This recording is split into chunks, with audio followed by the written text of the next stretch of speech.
Welcome to a deep dive into, well, you could say one of the most famous books in history, Plato's Republic. No arguments there. You want to understand the core concepts and especially how they connect to us, to modern society.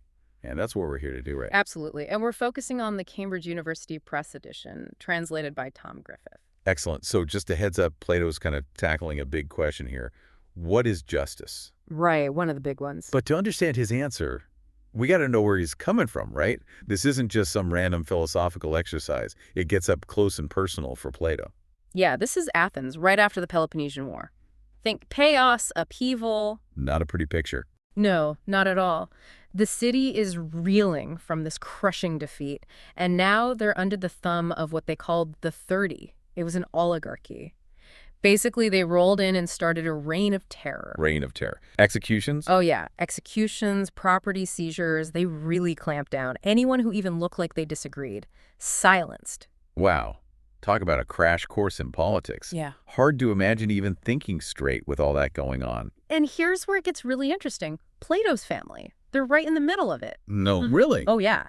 His own relative, Chrysias, he was a leading member of the 30. So we're not talking theory here. Plato's seeing the cost of tyranny firsthand, even within his own family. Exactly. And that search for a better way, I think that's at the heart of the Republic. It's like, okay, how do we live together without tearing each other apart? Exactly. And he does it through dialogue, through conversation. It's real people grappling with these huge questions. And we're thrown right into the mix from page 1, which, by the way, is a lively debate on the very nature of justice. Totally. Which, as you know, is what you wanted to explore. For sure. So we meet Cephalus, right? Yeah. He's a wealthy elder, seems pretty content with life.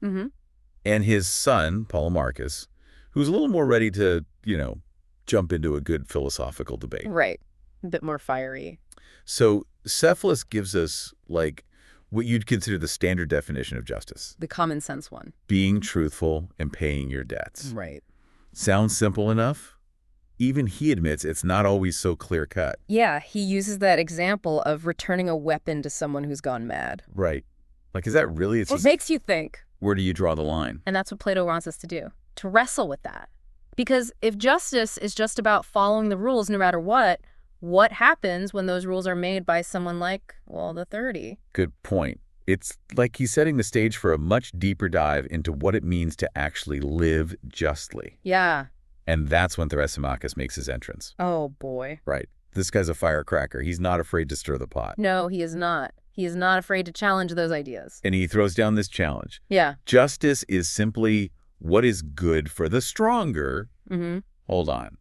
So might makes right. That's it. Basically. He's saying that rulers, the strong, they make laws to benefit themselves. And the weak, we just got to follow along whether those laws are actually right or fair or not. Yeah. It's a pretty bleak view. It's a pretty bleak view, but there's something about it. Right. Oh, absolutely. And he uses that analogy of the shepherd. Yes. To kind of illustrate his point. He does. He compares rulers to shepherds. They're taking care of their sheep, right? But not necessarily out of the goodness of their hearts. It's because a healthy flock. It's just more useful. It's a chilling image. It makes you really question those in power. What are their motives? For sure. Okay. So Thrasymachus has laid down the gauntlet here. It's a tough pill to swallow. But it brings up these important questions about how power really works. Absolutely. Then and now. Yeah. And that's what's so great about Plato. He's not afraid to show these difficult viewpoints, the ones that make us uncomfortable. Yeah. Because they make us think. They make us examine our own assumptions. So we're left with this pretty, cynical view of justice. It's all about who's in control. And then Socrates steps in. He's like, hold my beer. Yeah, Socrates is not letting Thrasymachus get away with that. Not so fast. Right. He picks apart that whole argument piece by piece. Methodically dismantles it. Yeah. Using logic, reason. And he does it by bringing up this really interesting idea, function. Yeah, function. Okay. Explain it to me like I'm 5. All right, so imagine everything has a purpose, right? A function. Okay. A knife is for cutting.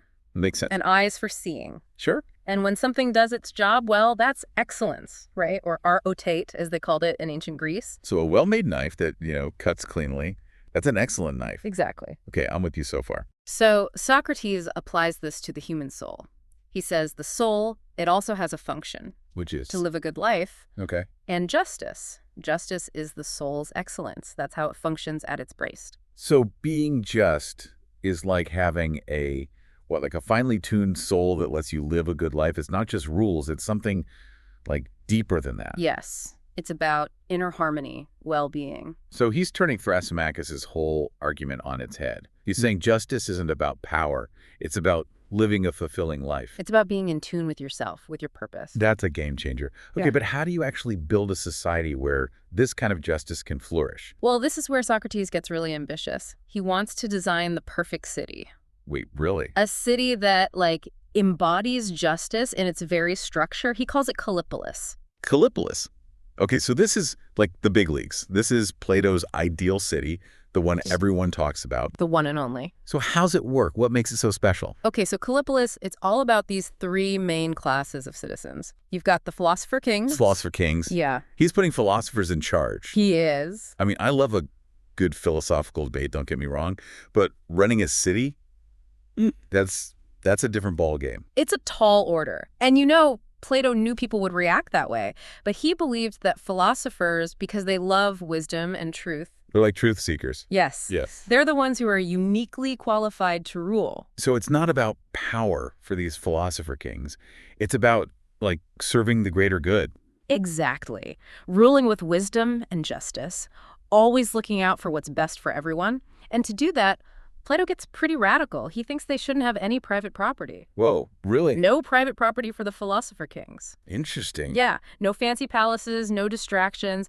It's all about keeping their judgment clear. And that idea of, like, sacrificing personal gain for the sake of the whole, it extends to the guardians, too. The guardians, right. Remind me, who are they again? Those are your warriors. They defend Callipolis, keep the peace. They go through intense training, both physical and mental. And just like the philosopher kings, no private property. Wait a minute. So both the rulers and the warriors have to give up any claim to personal wealth. Why is that so important to Plato? Because he believed that private property, it breeds greed, selfishness. It makes people unstable, he thought.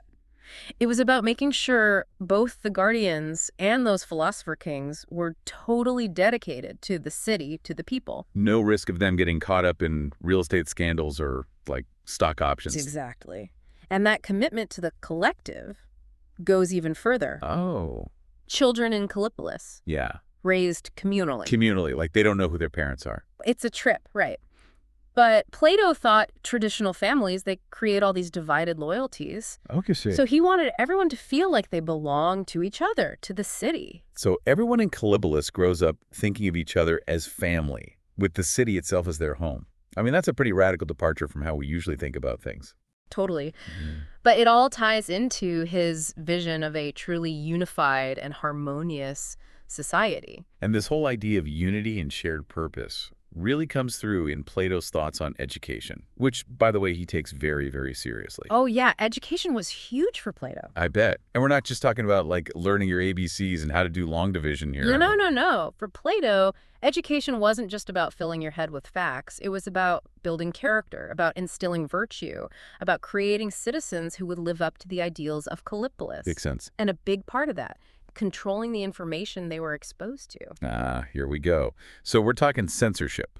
Kind of. Think of it more like curated content, Plato style. Like, he believed that certain stories, certain ideas, they could be, like, damaging to young minds. Yeah. Especially anything that showed the gods behaving badly. So Zeus better keep his toga on. Pretty much. Plato was very aware of the influence art and literature had on people. He even extended this to music. Wait, music? What does the music have to do with all of this? Plato believed different types of music could stir up different emotions, even influence our character. He loved music that promoted harmony and courage. But other types, those that were overly emotional or self-indulgent, he thought they could make people weak. So no mosh pits allowed in Callipolis. Probably not. He was a big believer in self-control, and he saw music as this powerful tool for building that. Interesting. It's all about carefully crafting the cultural environment to shape virtuous citizens. Right. From the stories they hear to the songs they sing. It's pretty radical. Don't know how well that would fly today. Definitely thought-provoking. But before we completely dismiss Plato as like a control freak from ancient times, there's one more element of Callipolis we got to unpack. And it is a doozy. Oh, yeah. Here we go. The noble lie. The noble lie. Now, that's something people are still debating today. Okay, noble lie. Right off the bat, it sounds kind of, I don't know. A little sus. Yeah, exactly. So even in Plato's perfect city, they're still telling fibs.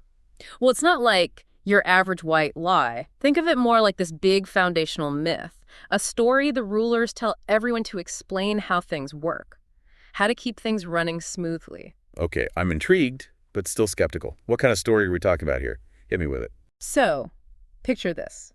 You're a citizen of Calipolis, and you're told that everyone who lives there, was born from the earth itself, right there within the city walls. Okay. And here's the kicker.